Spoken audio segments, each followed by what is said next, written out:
인생에 있어서 비껴나갈 수 없는 일들이 있습니다. 꼭 넘어갈 수밖에 없는 일, 비껴나갈 수도 없고 맞닥뜨려야 될 일, 사람이 있습니다. 창세기 32장에 나오는 야곱이 그랬습니다. 야곱이 고향으로 돌아가면 꼭 만나야 될 사람이 누구일까요? 말할 것도 없이 그의 형 에서입니다. 마태복음 16장에 예수님께서 베드로에게 굉장히 중요한 영적인 이야기를 말씀하시는데요. 그것은 무엇이냐면 푸는 문제, 묶는 문제입니다. 우리는 하늘에서 사람들의 마음을 변화시켜서 모든 문제가 해결되기를 원하는데요. 성경은 절대로 그렇게 말씀하고 있지 않습니다.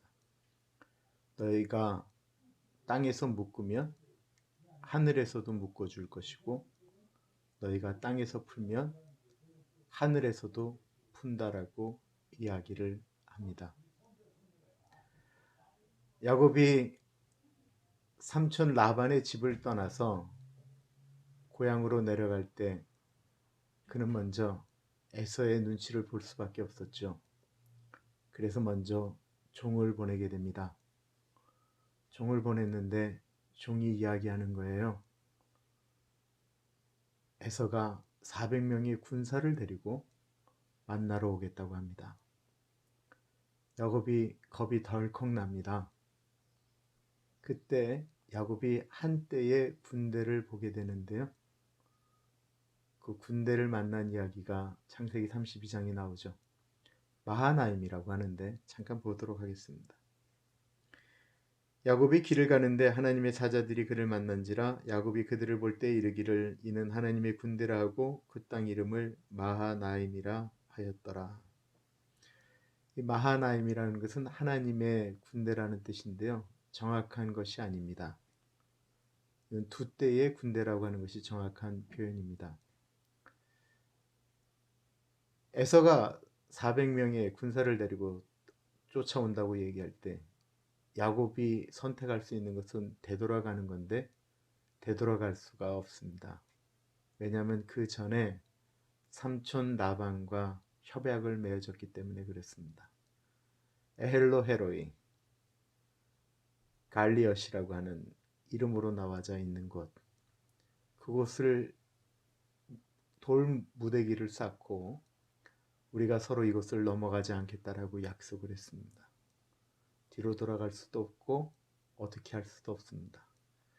하나님께서 야곱에게 보여주신 것이 바로 마하나임 두 때거든요. 하나님은 뒤도 지켜주시고 앞도 지켜주신다라는 것이었는데 야곱은 그 사실을 잘 모릅니다. 하나님께 매달리고 땡깡 쓰는 기도가 나오지만 야곱은 여전히 자신의 성품을 버리지를 않습니다. 일단 자신의 재산을 둘로 나누죠. 만약에 에서가 와서 한쪽을 치면 한쪽이라도 살겠다라고 하는 생각입니다. 그리고는 무려 550마리의 짐승들을 에서에게 보내게 되는데요.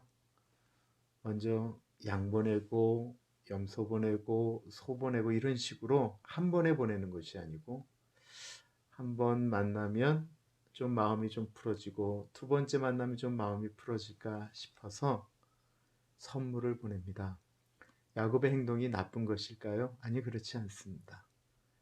야곱은 악한 마음으로 했는지 모르겠는데 잠언에 보면 선물은 노여움을 씻는다라고 표현하고 있습니다. 정확하게 한번 제가 다시 말씀드려 볼게요. 잠언 18장 16절 선물은 그 사람의 길을 너그럽게 하며 또 존귀한 자의 앞으로 그를 인도하느니라. 21장 14절은 은밀한 선물은 노를 쉬게 하고 품의 뇌물은 맹렬한 분을 그치게 하느니라. 선물이 나쁜 거 아닙니다. 야곱은 그렇게 선물을 준비합니다. 그리고 나서는요, 이 야곱 참 제가 그래요. 이렇게 자녀들을 이렇게 순번대로 세우는 거예요. 자기네 아내들도. 빌하 실바. 그래서 두 사람은 라헬과 레아의 여종이었는데 야곱의 아내가 된 사람들이잖아요. 그들이 앞에 서고 그들이 낳은 자녀들이 있습니다. 그리고 레아가 낳은 자식들이 있습니다. 그리고 맨 마지막에 야곱과 라헬과 요셉이 섭니다. 앞에서부터 사랑받지 못하는 사람부터 죽어가는 듯한 느낌을 주게 되지요. 야곱이 그랬습니다. 그런 야곱이 내일 본문에 보면요. 모든 가족들 가장 앞으로 나와서 에서를 맞이하게 되거든요.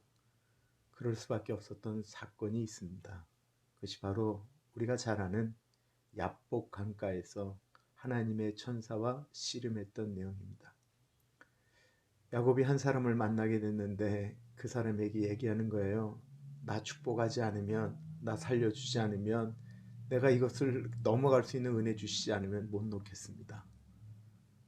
천사하고 씨름을 했다고 이야기합니다. 천사가 야곱을 못 이겨서 밤새도록 씨름을 했을까요? 그것은 아니었을 것입니다. 야곱의 간절함이 드러나는 것이지요. 그 간절함. 하나님 앞에 그 간절함으로 나아가기 전까지, 자기의 인간적인 생각이 다 빠져나가기 전까지 하나님이 마치 몰고 가시는 것 같습니다. 그곳에서 하나님의 천사를 만나고 하나님의 뜻을 발견한 야곱이 그곳을 분이엘이라고 하죠. 씨름의 결과가 어땠나요? 날이 밝기 전에 천사가 올라가야 된다라는 거예요. 야곱이 안 놔주니까 천사가 야곱의 환도뼈를 부러뜨리죠. 그 이후로부터 아마 야곱은 평생을 절었을 것입니다. 다리를 절게 되어도 하나님의 뜻을 알고 그 뜻대로 살게 되면 복된 것입니다. 야곱이 다리를 절면서 형 앞으로 나아가는 그 장면을 한번 상상해 보십시오. 우리가 꼭 넘어야 될 산이 있고요. 꼭 만나야 될 사람이 있습니다. 그렇다고 한다면 그 사람을 만나고 그 일을 하기 전에 우리가 꼭 먼저 해야 될 것이 있다고 한다면 하나님 앞으로 나아가 기도하는 것입니다. 하나님, 내가 이것을 풀려고 합니다. 하나님, 내가 이것을 묶으려고 합니다.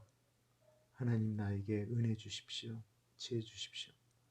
설령 저 사람이 내가 풀려고 하는 것을 안 푼다 그러고 내가 묶는 것을 안 묶는다라고 이야기할지라도 내가 이미 이 땅에서 묶었고 풀었기 때문에 하늘에서는 그것을 듣고 묶고 풀어 주신다라는 것입니다. 살아가면서 우리는 꼭 넘어야 될 사람이 있습니다. 꼭 넘어야 될 일들이 있습니다. 비껴나갈 수 없습니다.